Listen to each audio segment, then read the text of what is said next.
I've helped over 500 people fix their lower back pain, and every one of them has said exactly the same thing. They've tried stretching, but the lower back is still tight and sore. Here's the honest truth. Stretching might feel good in the moment, but it's not actually attacking the root cause of the issue. So imagine for a minute you've got really weak Wi-Fi signal, or you might be in this position already.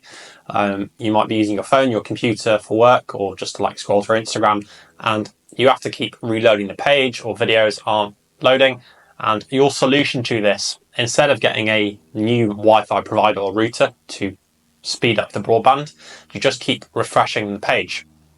This is pretty similar to stretching. Stretching offers this short-term temporary relief for lower back pain, but it's not actually attacking the root cause of the issue, which is filling up these different buckets is a good way to think about it.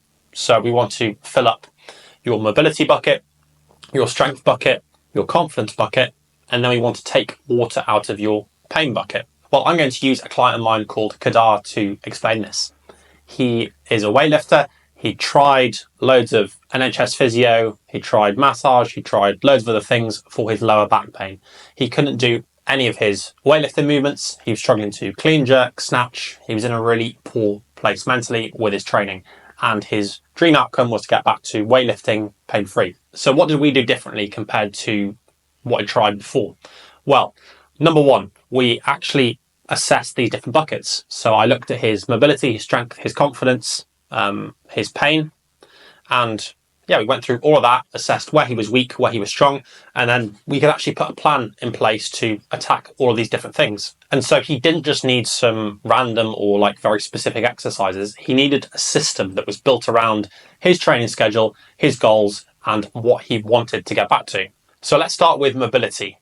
2 really simple exercises you can do. Number 1 is scissor slides. So you're going to lie on your side next to a wall, as I'm doing. Your feet are going to go flat on the wall, so they're super glued to the wall, they don't move. Your knees are going to stay bent at around 90 degrees, and your body is coming away from the wall, as shown. Pop one of your hands on that top glute, and then you're going to slide that top knee over that bottom knee, forward and back. Remember, your feet aren't moving, so all of the movement is coming from your top glute and your hip, and you should feel a really nice opening sensation around your lower back and your SI joint, which is like your tailbone just above your bum. Go for 2 to 3 sets of 15 to 20 reps on each side. Don't rush this. Go as slow and smoothly as you can. This is a sensation exercise. It's not a strength exercise, so it's just to get everything moving. Exercise number 2 is pelvic tilts with breathing.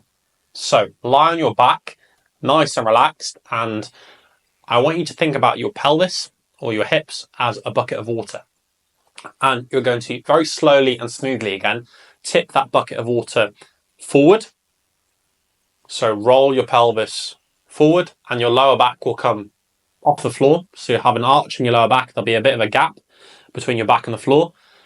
And then you're going to come back and tip the bucket of water backwards. So your lower back is flat into the floor. So forward and back. And I want you to do this again slowly as smoothly as you can. Once you've done this for 3 to 5 reps and you've got the hang of that, then we're going to pair some breathing with it. So as you roll that bucket forward and your lower back comes off the floor, I want you to inhale through your nose as smoothly as you can. So it should be like this. So you can barely hear the breathing. Very smooth. And then as you roll that bucket back and your lower back comes flat into the floor, then a smooth exhale through your mouth. So again, not so nice and smooth. Go for 2 to 3 sets of anywhere from 10 to 15 breaths. This is going to get the pelvis and hips moving, which is going to get the lower back feeling a lot better. Next, we're going to go into the strength element. So 2 exercises to start to improve some strength. You're going to want to use a light med ball for this. So 1 to 2 kilo med ball that bounces, looks a little bit like a basketball, but it's not one of those ones that you slam down and doesn't bounce back up. You need it to be bouncy. So grab that nice and light. And then the first exercise is this tall kneeling scoop pass. So set up in a tall kneeling position. And then imagine you're passing a rugby ball. So your grip is at the back of the ball, hands at the back of the ball. And then you're going to scoop pass into the wall and then back. And I want you to be as loose and relaxed as you can be with this exercise. So you're letting your body rotate and then pushing it towards the wall. So this is classed as a strength exercise to begin with, because we just want to get your core rotating and moving in a different way. So I know this doesn't seem like a normal kind of strength exercise, but initially with your lower back, we don't want to tense the core loads. We just want to get it moving and stretching. So really, really nice one to start.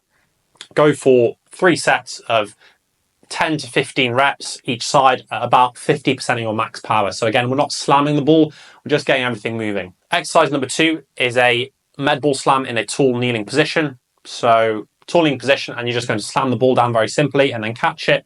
So in that top position, you can extend a little bit, and then as you come down, you can crunch a little bit. Again, 50% of your max power, nice and chilled. 3 sets of anywhere from 10 to 15 reps. And you can even pair this in a nice superset. But they're 2 really simple strength exercises to start, which will get you moving and get your core strengthening and get your core stronger in a different way. And then improving your confidence and load tolerance through your lower back and your whole body. You want to make sure when you're going through this process of fixing your lower back pain that you're still doing a lot of strength work.